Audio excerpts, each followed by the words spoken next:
typical Peace Corps volunteers that I would talk to, they would imagine their service being in Africa or South America or Asia. I think I was one of the few volunteers in Ukraine who actually, Ukraine was my first choice.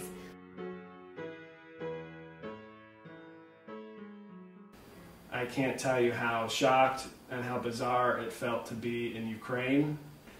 And it was cold, cloudy. It was kind of unreal. I didn't know where the heck I was.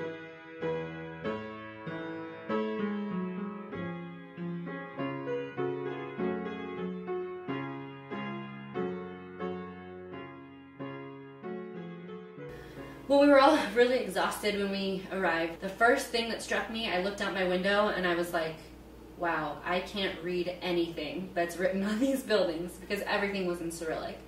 And then we went to our host families. Again, shock because they didn't speak any English. Well, particularly in winter, you know, everybody may seem pretty closed off, pretty, you know, they have this term called brick face, meaning you don't really smile. But when you break through that and you get to know people, they're some of the most welcoming people on the planet. And but they have an idea, and it's called the inner circle. They say in Ukraine that there's the inner circle. And if you're not in the inner circle, you're a stranger, you're not even on a person's radar. And it takes a lot of time for you to grow into someone's inner circle because there was so much distrust left from, you know, the Soviet legacy and so much isolation, and which is a little bit difficult when you're coming in as a foreigner. But another Soviet legacy is when you are in the inner circle, you are in, and these people will do anything for you. I was in a town called Mohyliv-Podilsky. It was about 30,000 people. I worked at a school, and I was an English teacher. I lived in a one-room apartment by myself, and in a three-story apartment building next to a babushka, or a grandmother, as you can say. So she would take care of me. You know, Ukraine is very modern in a lot of ways. I had my own apartment, which had running water, heat. So some could say that Peace Corps Ukraine was a little bit more Posh Corps, as I've heard people say before. And I remembered I'd thought about that a lot before. And I realized that the infrastructure and the institutions that were in place in Ukraine were a little bit more advanced than maybe some other Peace Corps countries. But they needed help with becoming confident in their ideas because under the Soviet times, so much free thinking was discouraged. One of the biggest things is coffee shops and tea here is just something you take on the way to your final destination. Whereas coffee breaks and tea in Ukraine, that is the final destination. You know, so much of the bonding that I did in Ukraine was just sitting around a table for hours on end, talking and drinking tea and drinking coffee. It was really refreshing to be somewhere where no one was worried about what their next step was going to be or looking at their watches. And in Ukraine, you know, you did feel that people would sit down with you and they would want to truly know how you're feeling, and you felt connected. Even though I was the American, eventually I felt more comfortable there than I do kind of at home in some respects.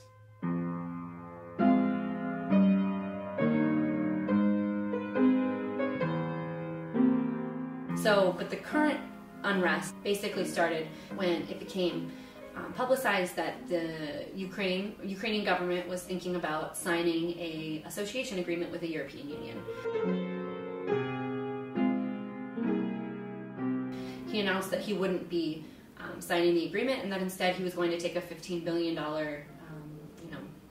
support payment from Russia to join this customs union.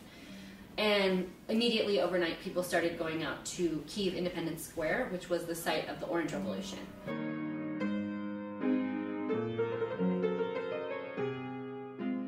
And then everything changed. At that point, the atmosphere, it wasn't about EU anymore. It was about human rights, and it was about freedom of speech. And from that point, it just continued.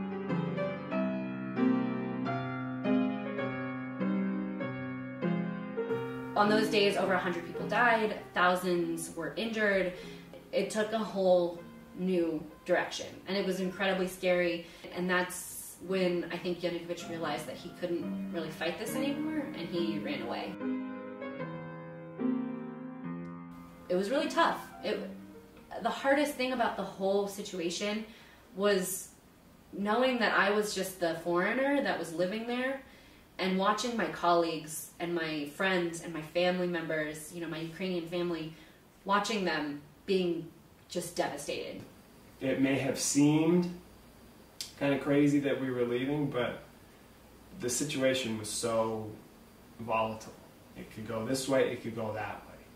But the Peace Corps, receives more information than we know, and clearly there was an issue and a need for us to be out of there. And now, in hindsight, I think that was the right call. I felt like I kind of had an unfair advantage over a lot of other volunteers throughout the country because I knew that there was a strong chance that we were going to evacuate. And we were told by Peace Corps, go to your schools, say goodbye to your counterparts, but don't make a big deal about it. I said goodbye to my counterpart, I said goodbye to my director, I said goodbye to my students, and I just couldn't, in good faith, I couldn't just not say goodbye. It's tough to leave behind all these people that you've grown with and you've lived with for a year and a half. They were my family and they were my friends, and it was really tough to say goodbye. I wanted to say goodbye. In our circumstance, we could not say goodbye. We had to go. We couldn't tell anybody what we were doing. If they asked, then we had to, make up, story. It was all safety concerns and all this stuff. But, I was in an interesting situation because I was the warden. I don't know if you know that term, but because when we were evacuating, people came to my site, and the event actually, we needed a Ukrainian person to help us, and to help us with the border crossing and everything in my town. And the next person, or the first person in mind, was my counterpart, and so she helped us, and that was probably, to me, that was a very difficult situation because she was helping us leave, and she knew what she was doing, and she was doing it from the bottom of her heart, helping us, knowing that we were just going to leave. I remember when we were at our transition conference in DC, we had these sessions where we would talk about our feelings and what we were going through and about how it's going to be readjusting to life back in America. And I remember just feeling really numb, and I felt like it really wasn't happening. I said, this can't be real. Like last week I was sitting in my apartment going to school every day, and then all of a sudden now here we are in America. So it was pretty tough and really disappointing. I felt like I was abandoning my community in some ways, saying, this is when you need us the most, and now we're leaving. And now they're having to deal with not their own government, but a different government. And, that doesn't seem right. You think that, it was kind of victorious, and then now an outside influence is trying to control them.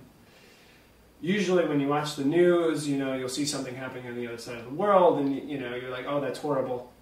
But now that it's so personal, it's, you feel helpless. I feel more scared being here in the United States than I did actually being here. One thing I've heard people say before about, Ukrainian people and Ukrainian culture in general, and even Ukrainians have said this to me.